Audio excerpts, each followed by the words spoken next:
Hey guys, a few things really quickly before we get into the gameplay. Jordan has recently started running our Twitter, so if you want to get updates on spoilers or his opinions on stuff in Magic, you can follow him at the link in the description.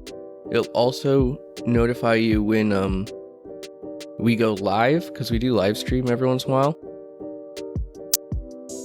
The other thing is, if you could take like 2 seconds and go like and comment and subscribe, that would really help out this video, and thank you. And with all that said, let's get into the gameplay. Jordan is running his Prosper deck this week. He opened with a Grim Hireling, Necropotence, Flame Weaver, Volky, God of Lies, Grenzo, Mountain, and a Haunted Ridge. This week, Ryan is piloting Bruce Tarl Akiri. He opened with Solitude, Dockside, Goblin Engineer, Rebuke the Wicked, Chaos Warp, Windswept Heath, and Mountain. Nash is piloting Yeva Control. He opened this game with Teamer Sabertooth, a Nature's Claim, Forest, Sylvan Library, a Yabimaya Hollow, Kenrith's Transformation, and a Heroic Intervention. And Ron was piloting Kiki-jiki. He opened with Flame Tongue Kavu, Priest of Urbras, Dockside Extortionist, Skull Clamp, and 3 Mountains. Jordan, having won the dice roll, starts us off. He plays his Haunted Ridge, tap, and passes. Ryan then draws for turn and plays a Windswept Heath as his land, cracking it to get a Plains. Nash, in like fashion, draws and plays a Forest as his land for turn, passing. Ron draws for turn and follows this up with a Mountain. He then taps his Mountain in order to play a Skull Clamp. We're back around to Jordan's turn, where he draws and plays a Mountain. He then follows this up with Grenzo and passes. Ryan draws for turn and starts things off with a Mountain. He then taps out in order to cast his commander, Akiri, and follows this up with a Tormod's Crypt. Nash draws for turn, plays a Forest, and then taps out in order to play his Sylvan Library. Ron draws for turn and plays a Mountain as his land. He then follows this up with a Wayfarer's Bauble and passes. Jordan draws for turn, plays a Mountain as his land for turn, and then moves to combat, attacking Ron for 2 with Grenzo. On combat damage, Grenzo triggers, causing Ron to exile his top card, which is Meteor Golem. On second main phase, Jordan taps out in order to place a Zorn. On Ryan's turn, he starts things off with the Dockside Extortionist, generating 3 treasures. He then moves to combat and declares attacks with Akiri at Jordan for 4. Nash starts his turn off with his Sylvan Library, drawing 3 and putting 2 back. Ron draws for turn, plays a Mountain, and then follows this up with a Burnished Heart. Jordan draws for turn and starts things off with a Treasure Vault. He then casts his Grim Hireling. Jordan then moves to combat and declares attacks at Ron and Nash for 2 and 3 damage respectively. On combat damage, Jordan generates 4 treasure tokens, and Ron exiles a Blood Moon from top of library, and Nash exiles a Forest from top of library. On second main phase, Jordan casts his commander, Prosper.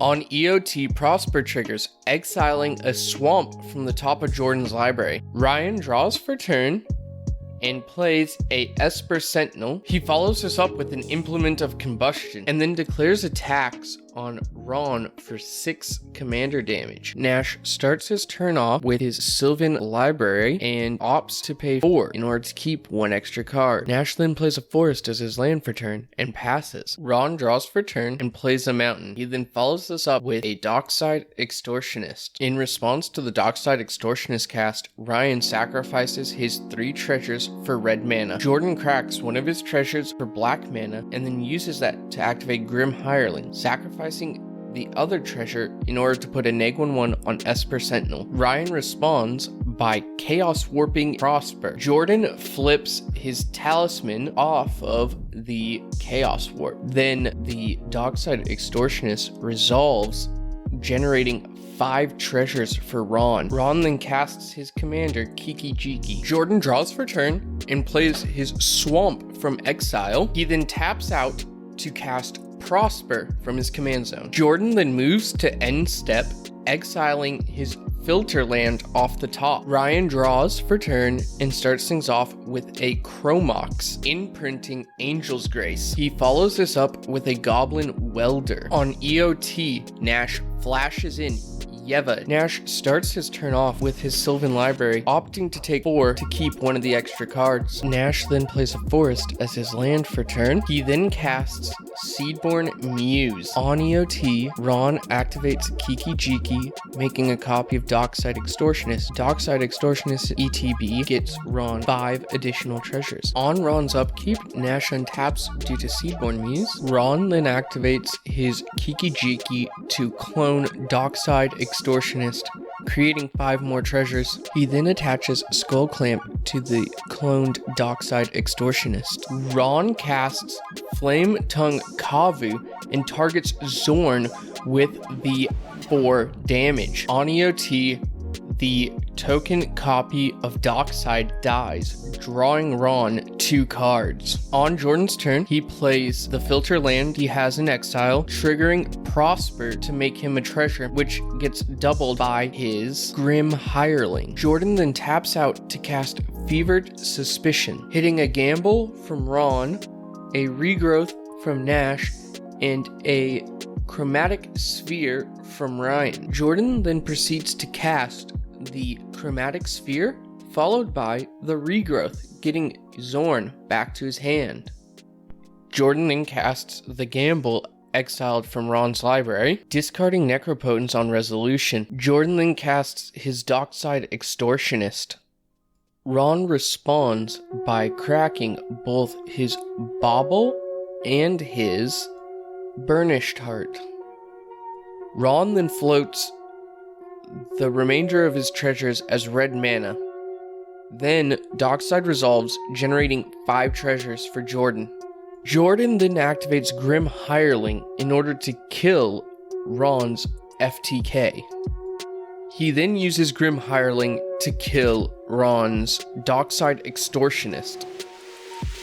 Jordan then attacks Ron with Grenzo, exiling a mountain from Ron's deck and creating 2 treasures. Jordan then casts Reckless Impulse, exiling Jessica's Will and Hurl Through Hell. On EOT, Prosper exiles Smoldering Marsh from the top of Jordan's deck. Nash responds to the Prosper trigger by flashing in his Teamer Sabertooth. Ryan starts his turn off by activating his Goblin Welder, sacrificing his Implement of Combustion in order to recur his Esper Sentinel. Ryan then plays Wooded Foothills as his land for turn, cracking it to get Plateau. He then follows this up with a Soul Ring, and then he casts his second commander, Bruce Tarl, targeting Akiri with the ETB trigger. On EOT, Nash flashes out Vizier of the Menagerie. Nash starts his turn with the Sylvan trigger. He plays a Forest as his land for turn. He then plays Kenrith Transformation, turning Prosper into a 3/3 with no effects. Ron starts his turn off with a Mountain as land for turn. Ron casts Duplicant, exiling Teamer Sabertooth with the imprint trigger. He then uses Kiki-jiki to copy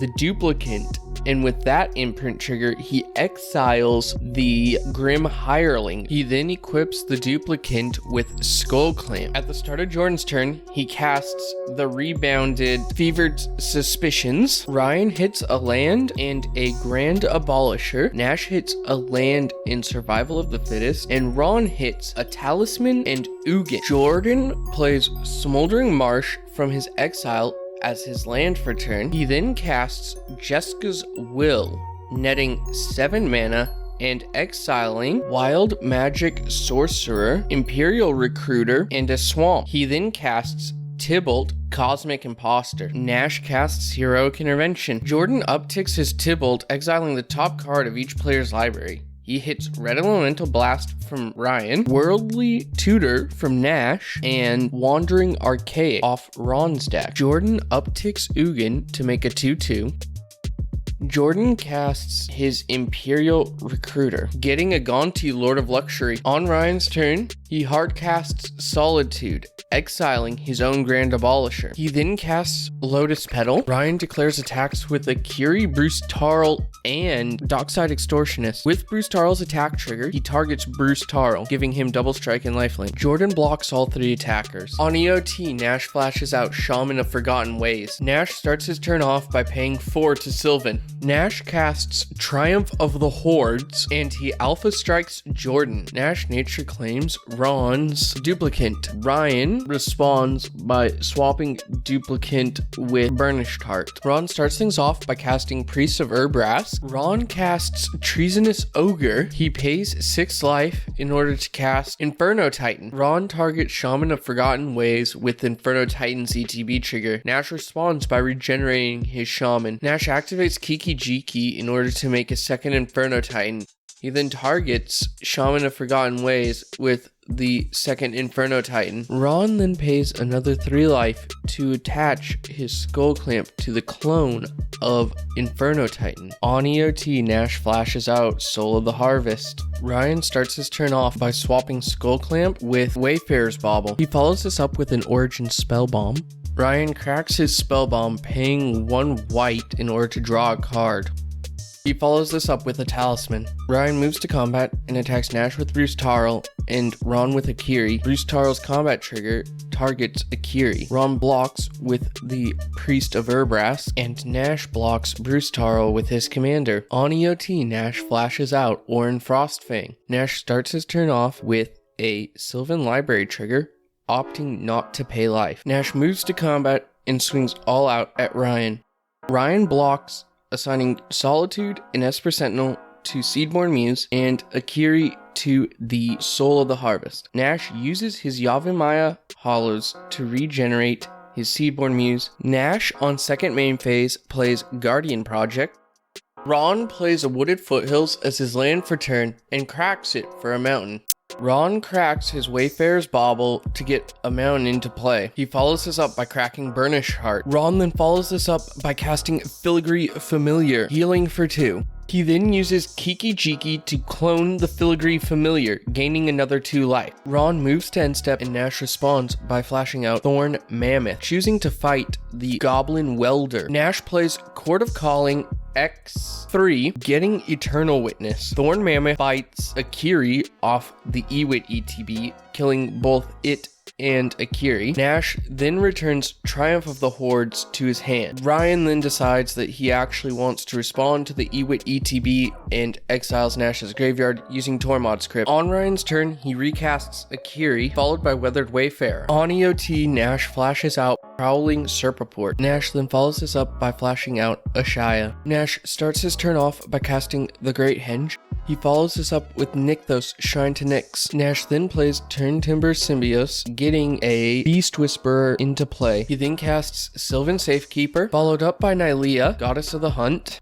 an Emerald Medallion, and 3 visits, getting a forest. He then crop rotations one of his forests, getting a Homeward Path into play. Nash attacks both Ron and Ryan. Ryan blocks with his Mirror Token, and Ron blocks with the Filigree Familiar. On second main phase, Nash plays Vivian. Nash plays Augur of Autumn, followed by a Finhorn Elf, followed up by a Collector Oof. On Ron's turn, he starts things off with an Arid Mesa, cracking it for a mountain. Ron plays Jessica's Will, exiling 3 cards and generating 7 mana. He then follows this up with a Liquid Metal Torque and a Magus of the Moon. Because of the Magus of the Moon, Ashaya temporarily becomes a 0/0, dying to state-based actions, causing all of Nash's creatures to lose their land type. On end step, Nash activates his Nykthos to generate over 20 green mana. Nash then casts Avenger of Zendikar, generating 10 saplings. Nash then casts Woodland Bellower, getting Wood Elves into play. He responds to the ETB by playing and then cracking a Sakura Tribe Elder. On Ryan's turn, he plays a Giver of Runes and then passes. At the start of Nash's turn, he casts a Craterhoof Behemoth, and then both Ron and Ryan scoop.